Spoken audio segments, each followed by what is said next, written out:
Hey, everyone. I'm live and in living color. Or so they say. Let me just drop the obligatory everyone comment. Hey, everyone. Where we go here?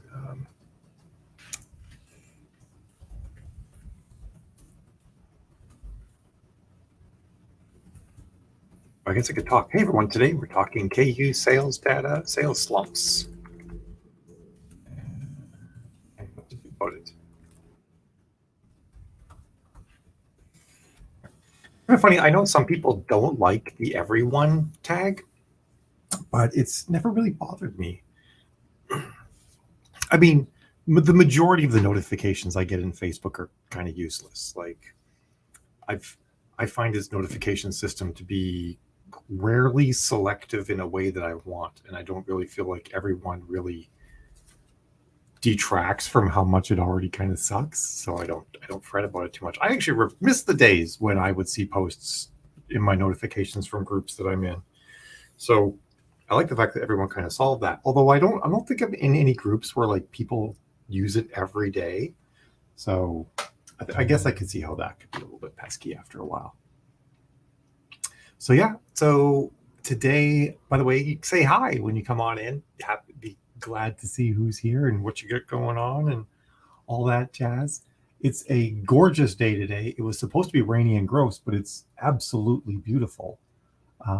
Which is great because it was actually supposed to be beautiful. Then it was going to be gross, and now it's beautiful again.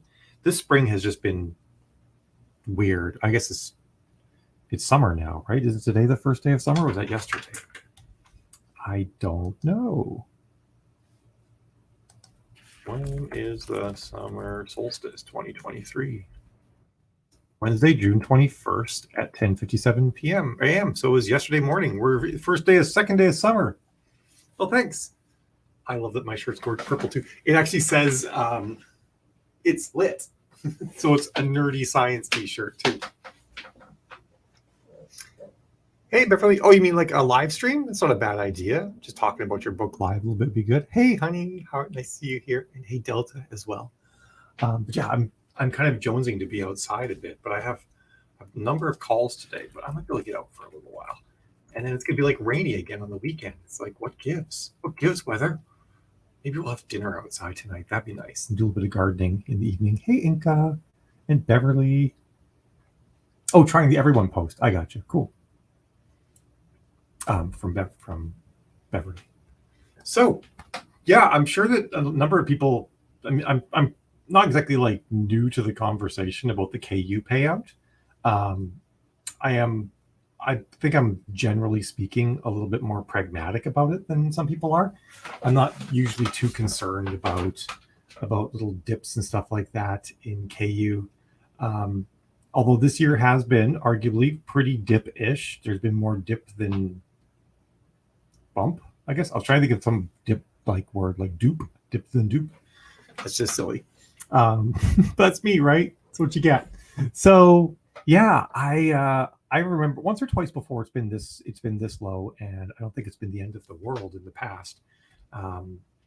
It's I think once it dipped down below 0.4 cents per word, and some people are saying it's 0.40 cents per word. It's actually not. It's 0.41 cents per word. So it's actually only 0.01 cents less than it was like a month or two ago. And I actually, for me personally, when I do all my calculations for everything, I always assume 0.42 is the number that we're working with from KU. So this is actually only like a sliver lower than my normal that I sort of operate by. I think that's actually kind of a good thing to keep in mind. Like lowball your KU earnings estimate. Don't overestimate it because you'll be sad then. And if you lowball it, you'll be happy. It's just like little mind games we can play with ourselves. But some people are optimistic that we might see a bump in the KU earnings pool because Amazon has increased what they're charging for Kindle Unlimited now, but that will take 2 to 3 months before we're going to actually see that. I'm not really going to hold my breath, to be honest. Amazon might be doing this just so that they can decrease their contribution and kind of keep it the same. Oh, is it? Oh, this new mic position I'm doing is kind of pesky. I've got like the mic, like I'm practically kissing it, even before, and it was not super loud. I'll have to play around with this more. Maybe I'll put it back on the side it used to be on.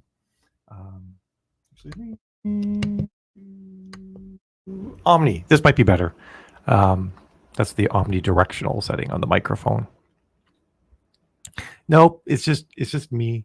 I also sometimes talk kind of quiet too.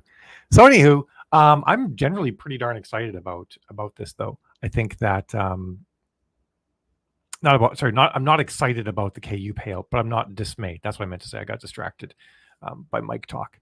I was looking at my computer, which I'm excited about, and I'm like, "Ooh, I'm excited about how cool you look," and got distracted. But I'm not really dismayed about the KU payout.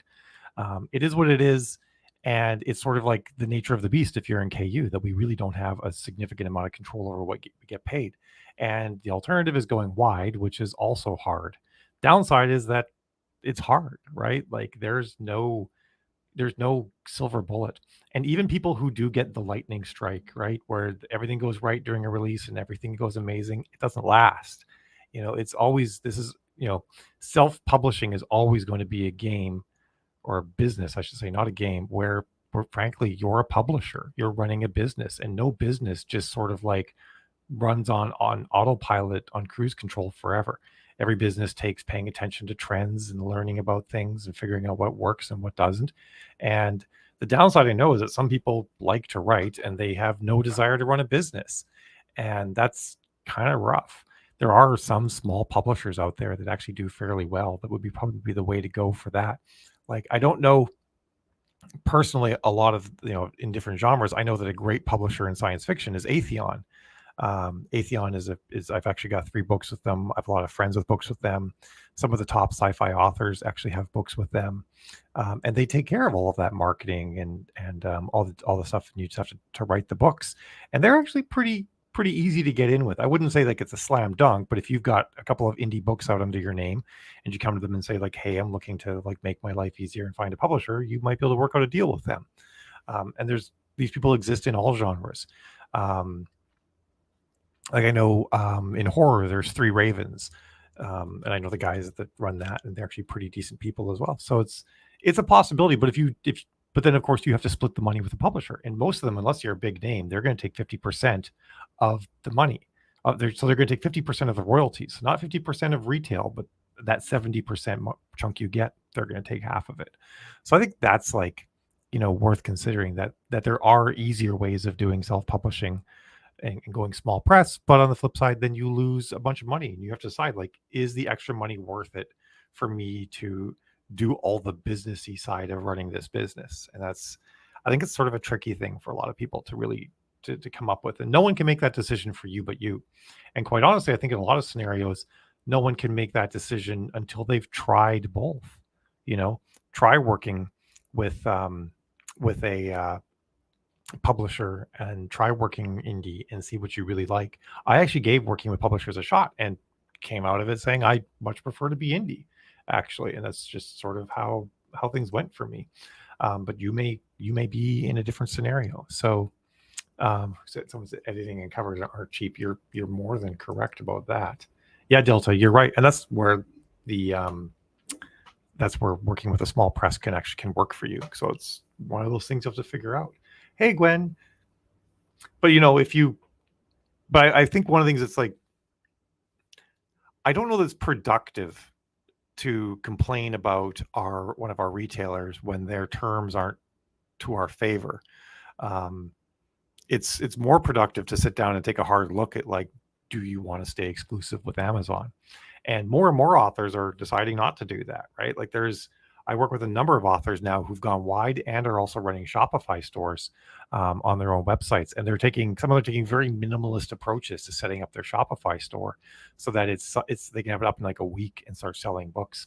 If you do go that route, the best way to make a Shopify store work is to sell bundles, which are the exact same thing as box sets, but instead of showing like a box set image, you show like all the books. So if you have like a 5 book series and you're selling the ebook version, because that's the thing you sell. So you're actually selling print editions on these Shopify stores. You sell the ebooks. So you actually show like 5 little Kindle reading devices with the with each of the book covers in there because it shows like the most value and doesn't require you to make new covers. Yeah, I've gone back and forth with wide. One of these days I'll probably go all in. It's tricky for me because I have so many books and just the effort in getting everything set up. It's something that could literally take me weeks to do it with 127 books. But it's like I wish I had not gone in KU at the beginning and had built a wide readership right from the get-go, because it's harder to, I feel like it's harder to do it afterwards. Once you've had like a taste of that, like the forbidden fruit, you've taken that bite of the KU apple, you're like, oh, but I don't want to have to go through this work of like managing my books and all these websites. But at the same time, you can't do things like set up your own Shopify store and sell your books direct and stuff like that. Oh, well, Gwen, you're going for it. Gwyn or Gwen? I'm going to go with Gwen, but it might be Gwyn. I think it's Gwyn. If it was Gwen, it would be spelled with an E. I don't know. But I actually think long term, I think that's the way to go. And the great thing too is like, back in the mid 20 teens, in the mid teens, I guess, people were a lot more reluctant to buy off of random websites than they are now. I mean, if you remember back in like the 90s when you made your very first purchase on the internet, you're like, dear God, am I really plugging my credit card number into this random website on my computer? And then Amazon came along and some other the big retailers, and we were sort of like felt safe putting our information in with them, but we weren't quite so likely just to like buy a book on a random website. And that has sort of evaporated. We have such better credit card protections and stuff like that we're much more likely to go out and do that now. I'll be curious who said that. Delta, start with a niche publisher. Yeah, that sounds like a good idea. And you can build things up and then take control of your own destiny when you're ready. So I do agree that try both and, say like, you know what, it is worth it to me to even if I lose a bit of control and a bit of money, to not have to do that part of the business. Or it's like, you know what, I actually like all this businessy stuff. I love the businessy stuff. And so I want to do both. Okay, good. I'm going to go with Gwyn. Yay. So that's something I think we have to grapple with. Oh shoot, I suddenly forget his name, and I just talked to him just the other day. He's one of like the money guys in the book business. Someone don't remember his name. He made a post about how if you account for inflation, we're actually making around 0.3 cents per word, which is probably true. We haven't been making any more money from Amazon since they brought around KU 2.0, and inflation has definitely grown since then. So that part does suck. However, we do at least have control over our print or our sale prices of our books, and I hope that everybody is moving away from $3.99 for full book pricing. If you have a full length book, 60K and above, you should be pricing it at least $4.99. And if you have a longer series, later books in your series, you would price it $5.99 or $6.99. That'll help you make up your money that you're losing from KU. And then of course, I know some people are actually having very good results with Kobo Plus. So if you go wide, that doesn't mean that you can reach out to your subscribers, to your readers, and say like, hey, if you want to keep reading on the cheap, sign up for Kobo Plus, and then devour all of my books and then cancel Kobo Plus. I don't care, like whatever you want to do. Can always offer them that as well. I have to figure out the collecting tax part before you set up your shop. So Jody, Shopify has a lot of tools for collecting tax, and to be completely honest, obviously the legalities of this are really, really muddy, but there's a lot of thresholds out there where unless you're making a certain amount of money in different jurisdictions, you don't have to tax for them. So first off, you do have to make sure you collect tax for your state for sales made inside of your state, because your state will definitely care about that sort of things. But other states, unless you're over certain thresholds, really don't care that much. And I personally, I have an issue with countries collecting sales tax on purchases made from businesses that don't exist in their country. Like the EU. I don't think the EU has any business collecting sales tax when someone comes to a website hosted in America and makes a purchase off of that website. I think it's kind of BS for these countries to sort of charging tax based on their citizens, not based on where the commerce actually occurs. Now, I guess you could make an argument that this is their import tax and whatnot, but I don't know. I think I think it's shady. I don't think it's. I think it's a reach to try to get um, try to enforce your laws on citizens inside of other countries. I don't like that. It doesn't make me feel good. I don't like GDPR for the same reason. What business does the EU have making laws that I have to follow when I'm doing business in a different country? You know, like Amazon is doing business in Europe. So of course Amazon has to follow GDPR, and I don't have to worry about any of this stuff if I use them as a retailer. But if I'm doing things directly, I don't believe I need to follow GDPR. I'm in a different country. If I lived in Europe, it'd be different. I'm a European citizen, living in Europe. So I have I have views about that sort of thing, which may not everybody may agree with, but that's sort of where I stand. Um, so yeah, I don't worry too much about collecting tax for that sort of thing. In Massachusetts, we really only have to collect tax for sales that happen inside of Massachusetts. So that's generally what I focus on. Um, if I do like go to a signing or something like that in another state, I will pay their tax, though, of course. Dun, dun, dun. Started wide, then partial KU, and about to pull their only book 1, 2 of 5 are on KU. Only one that's sells, so others out soon. That makes sense, Gina. Tax is it worth promoting a book that's included in Prime free reading if it's not a long series? I don't think so. If something's in Prime reading, I wouldn't do any paid promotion for it, like you said, unless it's in a long series. If it's like a standalone or a trilogy or something like that, I don't think I would put any steam behind that. I would like take the win that you're going to get from the free Prime activity. Maybe you do some swaps or something like that, like do some low spend grassroots types of things, but I would not put any paid advertising behind it because I think it'd be very hard to recoup your money from there. Let's see. Jody agrees about international laws, taxes, and GDPR. Yeah. Same for Virginia gardening. Not sure what that means. The video keeps getting hung up. Sorry about that, Ella. Guessing it's a Facebook snafu. But yeah, so I think people should try it. If you've tried, set up your own e-commerce store. If you're using Wix or if you're using WordPress and you want to set up Shopify, just get your feet wet. Like get a store up, get your print books on there at the very least. Maybe make it so people can buy some of your short stories. I just realized I'm sitting on a bunch of wires. I was like, what is that lumpy feeling under my butt? I'm not surprised, Gwen. Yeah. Yeah, it's just, I don't know. I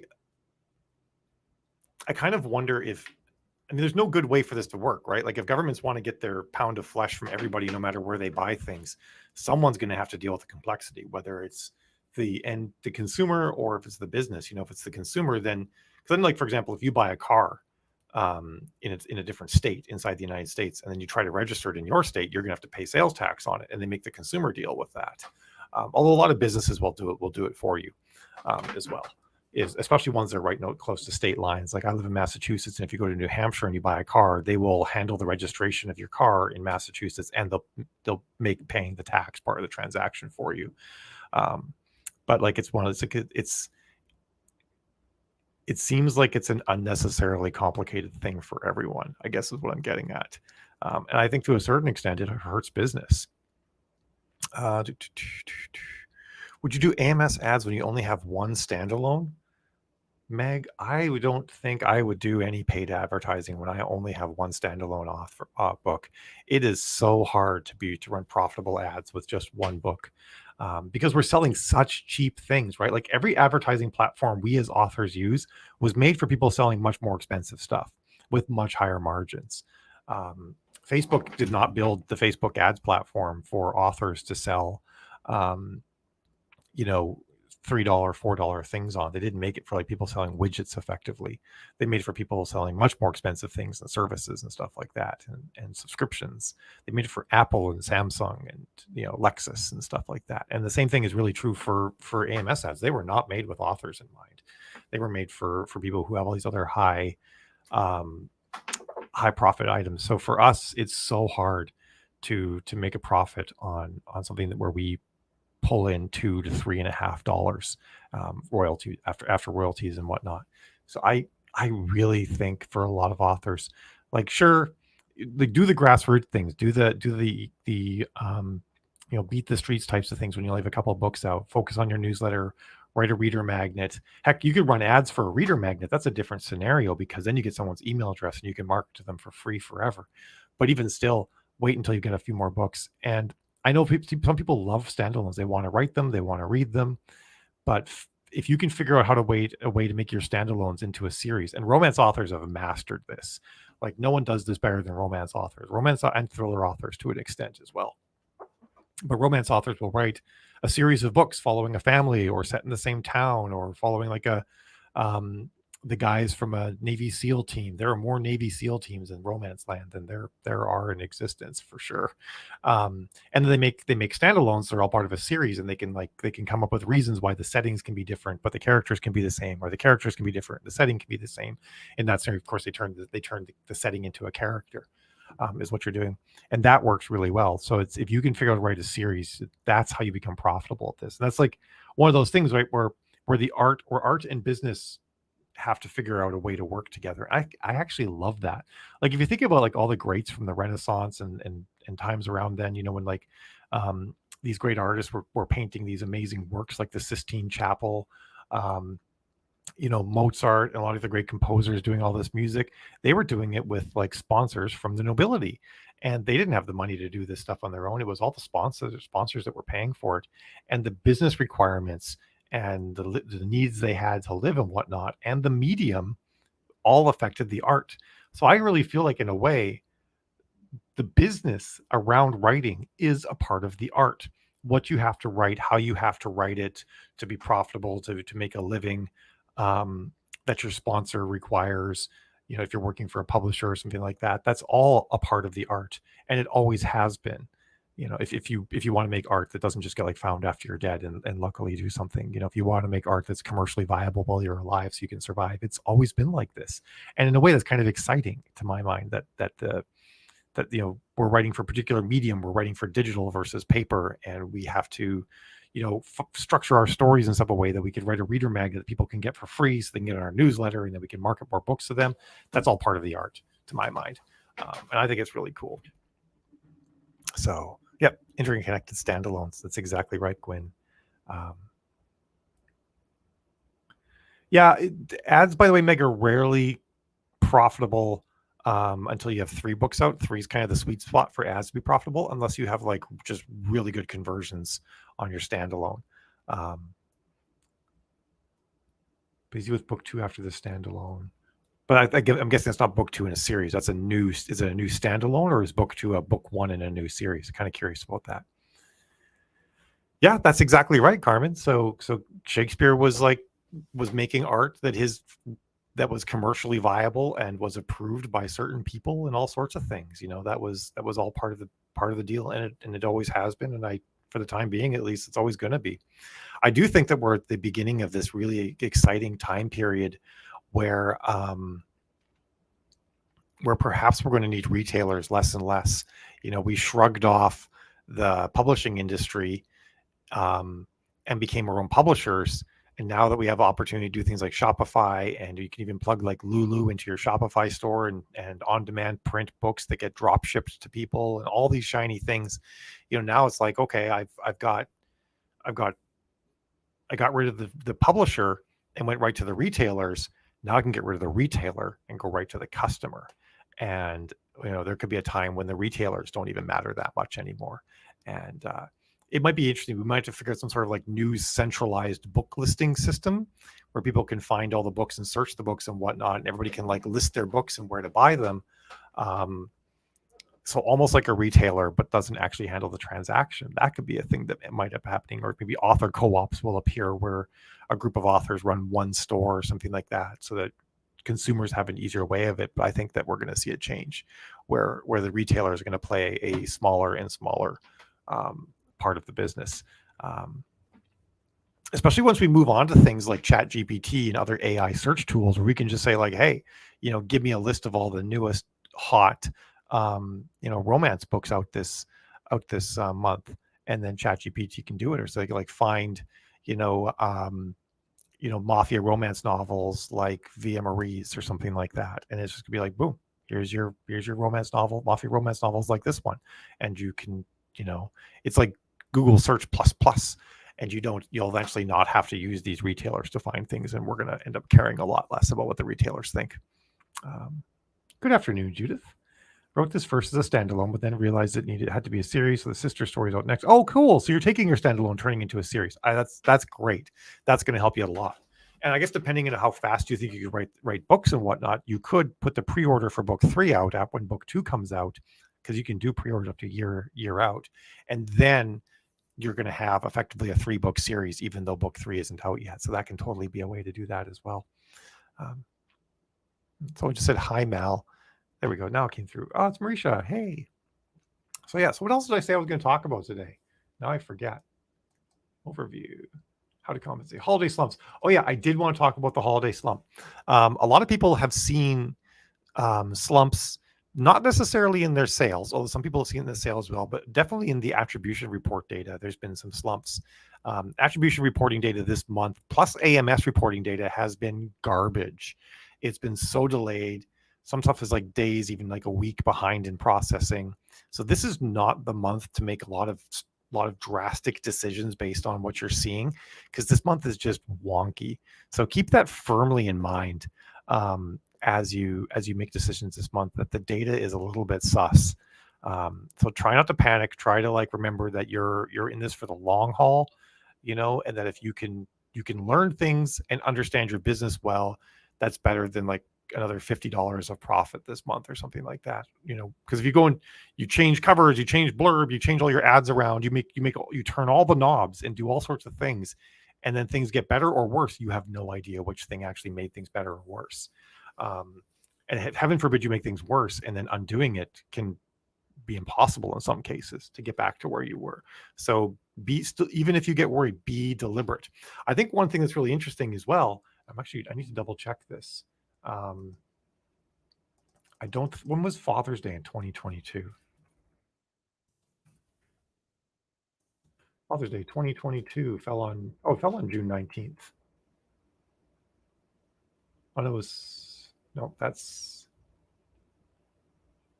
Father's Day 2022 was June 19th. Okay. So I guess last year we had this too. I didn't realize we had this last year as well, but having a 3-day weekend also coincide with Father's Day is a really new thing, right? Because we have Juneteenth now, which is a holiday on June 19th, and Father's Day, which this year fell one day before, and last year apparently fell on the same day. In both scenarios, making a 3-day weekend where there never used to be a 3-day weekend, which means that now in the span of 35, 38 days, we have 3 long weekends that occur. And the July 4th is going to be even weirder, because it's going to be a 4-day long weekend, because everybody's taking Monday off, right? Everybody's taking July 3rd off. And Canada has a long weekend that weekend too, because July 1st is Canada Day, and that's going to land on Saturday, so they're going to get a long weekend as well. So sales are weird on those weekends. So I think you got to keep that in mind too when you go into these weekends. Okay, if you're going to start some new ads, you're going to do a release, you're going to run a big newsletter promotion, buy some stuff, you're maybe don't do it on the super weird weekend if you're unsure about results, because this is sort of new territory for us. Sometimes they can be amazing, and sometimes they can not be amazing. If you do run ads taking place say July 3rd or July 4th or something like that, I would totally talk about your book being the next beach read that someone needs. You're looking for something to read on the beach while you're escaping your family or something like that, check out my new book about whatever kind of thing. I would totally build my marketing around that. Gwen says, I actually forgot, I can just click on these things and everybody can see them. I offer new releases in my Shopify store 3 days earlier than retailers to incentivize them to buy there. That makes perfect sense. Yeah, because you make 95% royalty on your Shopify store, because you do pay about 5%, everybody, for credit card transactions.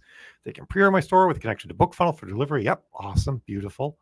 Yeah, romance is really big on that, and thrillers are really big on that too.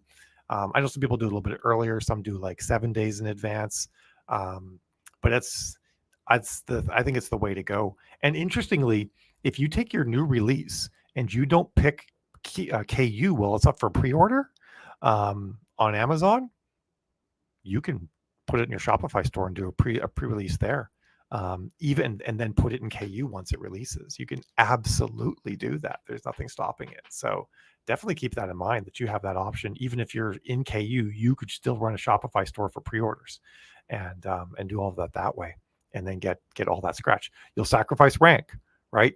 But I think one of the things that's really interesting is that rank is not bank. I don't even know what my books ranks are. I'd be kind of surprised if I had a high number of books that are above 30,000 in the store. I might have a couple that are above 30,000 in the store, but I'm betting that lots of my books are sitting around like 70 to 120,000 in the store. And I make well over six figures a year. And I have to see other authors who have books that are hanging out in the top 5,000 for months, and they're not even breaking five figures consistently yet. So rank does not always mean things. And sometimes I talk to authors and I look at their ranks. I'm thinking these people must be just like making money hand over fist. Turns out they're not. So keep that in mind. That you can make a lot of money from your writing without having high rank on books. There are so many other ways to make money writing. There's putting audiobooks on YouTube and making money off YouTube ad revenue. There's getting chirp deals on audiobooks. There's selling print. And there's lots of ways to maximize your print sales and your audiobook sales. There's doing Kickstarters. There's, having a merch store. There's having a Patreon, all sorts of things like that. There's so many revenue streams that you can use to make money from your writing. I think that, like, even though I'm in KU, I would say that Amazon book sales only account for, I'm just going to throw out there, like maybe 65, 70% of my yearly writing income. And I'm in KU. I'm making a lot of money other ways. So lots of ways to do that and not be beholden to KU. Facebook user. Who is Facebook user? Carmen, having the worst month to date, but I hope soon to get publication date for a cozy anthology involved, so I can push that and promote the existing novel and quick read with those characters. Yeah, hopefully that works. I mean, anthologies are not guarantees. I'm sure if you've done this long enough, you know that. But it doesn't hurt, right? It's shared marketing expense because everybody's marketing the thing and pushing it in some fashion. It's almost a way of like maximizing the size of your newsletter to the size of all of the authors in the cozy. So I think that's awesome. And that might give you a leg up. But yeah, it's a lot of people some people are having great months, and this always happens, right? You'll say like, I'm having the worst month ever. And someone's like, I'm having the best month ever. But everybody has different situations. We have different numbers of books out, different genres can get some peaks at different times. Releases, all sorts of things. There's so much that can affect that. So don't feel down if you're having the worst month ever. I've had the worst month ever, while other authors have had the best month ever as well. Even authors in my genre. And I have to sort of remind myself that this isn't a race against them. It's just my process and my business plan and whatnot. I'm not constantly I work with a lot of authors, and one of the things I try to remind them is that earning $5 extra this month or saving $5 a day on a Facebook ad this month while we're testing things, is it really worth it if we don't learn how to get an ad that we can scale up to $100 a day? Whereas if we run a much lower ROI for this month while we're doing all this testing, and then next month we found something that works and we can now crank it, and now you start making big money, would you rather keep squeaking along now, or would you want to make big money later? And that's not to say that every decision is like that, but it's to say that that you do want to be forward thinking about your business, make a plan, and you don't have to stick with it blindly, but just remember that your plan and your goals don't match what other people are doing. So it's okay if you don't have the best month ever while other people are having a good month, if you have a plan for how you're getting through that. Smashwords summer winter ebook sale starts July 1st. I don't even know what that is, but that sounds like a cool thing to look at. Book sales hang on the 40K range, and I make less than 1K a month. Yeah, that can totally happen. Who said that? Jody. Yeah. But making less than 1K a month on a single book, I'm guessing that a single book, that's not bad, actually. That's not, a lot of people don't make that kind of money with 5 to 10 books. So that's not a bad place to be in. Oh, Joey's only got one trilogy out. Okay. That makes sense, Carmen. Yeah, using your anthology to oops, that's not what I meant to click on. To click on that to bridge the gap. I totally believe in doing that. Omnibus editions, which everybody else calls box sets, are also things you can use to bridge the gap. I'm sorry, I'm on a crusade. Some of you heard this spiel before, to stop calling them box sets and call them omnibuses. Just because a box set or a boxed set for people who are like really into the correct name for that. But that requires a box, right? It's boxed. If it's a digital product, watch me stutter as I'm trying to get this out. If it's a digital product, there's no box. And actually the correct word for a bunch of books in a series, consecutive books in a series combined into a single volume is omnibus. Just another plug for my omnibus crusade. And anthologies are multi-author, and collections are unconnected stories by the same author. So collections, anthologies, box set, and omnibuses are different things. There's my, all right, I'm off my soapbox about that. Only do anthologies if I can tie it to a series new or existing. That makes a ton of sense, Delta. I generally do the same thing. Sometimes the story I put into an anthology is to start a series. Like, it's like, I'm just going to put this out here in this anthology, kind of wet people's whistle for it. And then when it comes out, I'll make it my reader magnet and I'll get that book one rolling. So that's a good thing to do too. Yay! I'm with you, Facebook user. Who said that? Carmen. Yeah. I actually first encountered it when I was in, what was the store called? It was in Canada. Was it Carlton Books? Something like that. It was like a small bookstore in our little mall in our small city in Canada. And I encountered an Anne McCaffrey collection of books called the Generation Warriors was in it, was one of the books in there. I forget, but it was a 3-book omnibus, and it actually said like Anne McCaffrey something omnibus, and that's where I first heard the word. And ever since I've been like, yes, I like this term.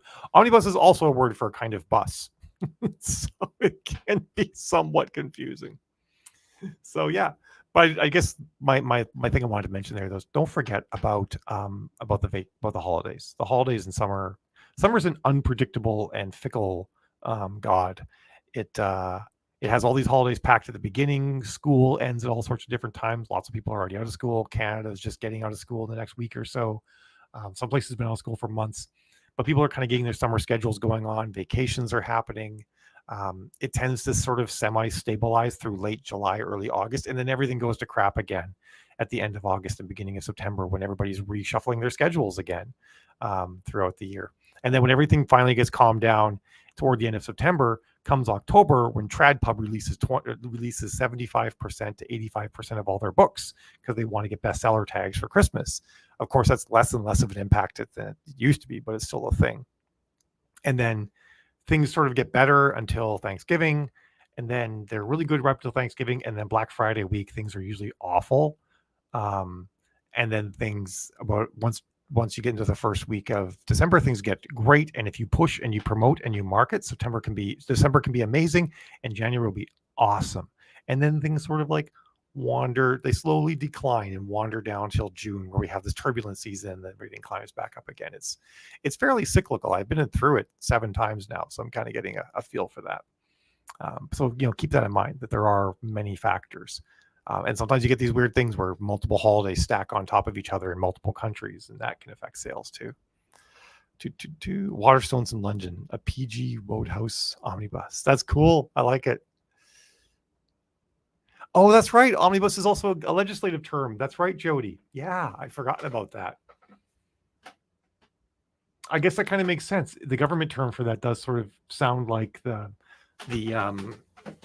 book term, but I think it's kind of all I had to mention at the moment. Oh, we are doing some things this fall. If you guys are interested in any of the stuff that the Writing Wives do as far as services, we for one-on-one consulting, we're pretty booked up. Although some of the members of our ad team, because we have 3 people now, two and then myself, who do consulting with authors. I'm full up until like August. I don't have availability. Words. I don't have any availability until August, but Felicia and Eliza do have some. But we're also, for people who aren't willing to like dump down the money that it costs to do a one-on-one consult, we're doing some sort of group class stuff that we're calling VIP days. The first one is the romance VIP day, and I think it's full, so we might be taking bookings for a second one. And shoot, did Jill tell me what the next one is? I just do what I'm told. Jill tells me that we're doing this. I mean, we planned them all out, but she we talk about what they're going to be, but Jill's the one that makes it all happen. Jill is the engine behind everything. So there's the VIP days. I think the romance one might be full, but if you want to get in on the next one, we're doing them for different genres, reach out to Jill. She's in the group and she'll probably pop in at some point and say her name. And then we're doing another Facebook advanced workshop this fall in September as well. And that is going to be, there's 9 slots left in that. And that's a 6-week course where every week there's an hour of instruction and an hour of Q&A. Some days, some classes have homework, and some classes are just like, go do the thing and then send a screenshot of what you did, which I guess is the homework. But some of the things I actually look at your homework and then give feedback and stuff like that as well. And that's a great way to really learn some of the more advanced tactics in running Facebook ads and get more familiar and comfortable for people who've already been running them for a while with how it works and why we do things the way we do.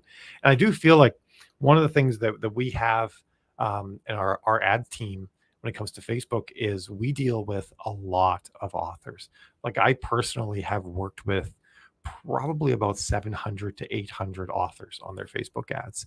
And that's having access to their account. And then all the scenarios where we've helped authors and not have access to their account, it's well over 1,000. It's probably closer to 2,000 at that point. So I've seen how ads work in so many different scenarios, at any given point. Between myself and my team, we work with 25, 30 authors a week. And so we have a really good insight into what's working, what's not, how things have changed, what switches inside of the interface do what, and whether or not they actually work or make a difference or anything like that. So I think it's something that we really bring that is if not unique, very rare in the author advertising community. Just the reach that we have and the amount of touch that we have on different authors in every genre. We can see so many things. So that's totally something that we do very well at. So feel free to reach out to myself or Jill. You can just do it in a Facebook message, or you can throw a comment on this post, and myself or Jill will get back to you. Probably Jill. If you're interested in any of those things, we can tell you about all the pricing and everything. So So if someone says, who says this? I don't see everybody's name on these, but this person was. Carmen, is August or September better for launching a new series with book 2 and following a 2-month rhythm?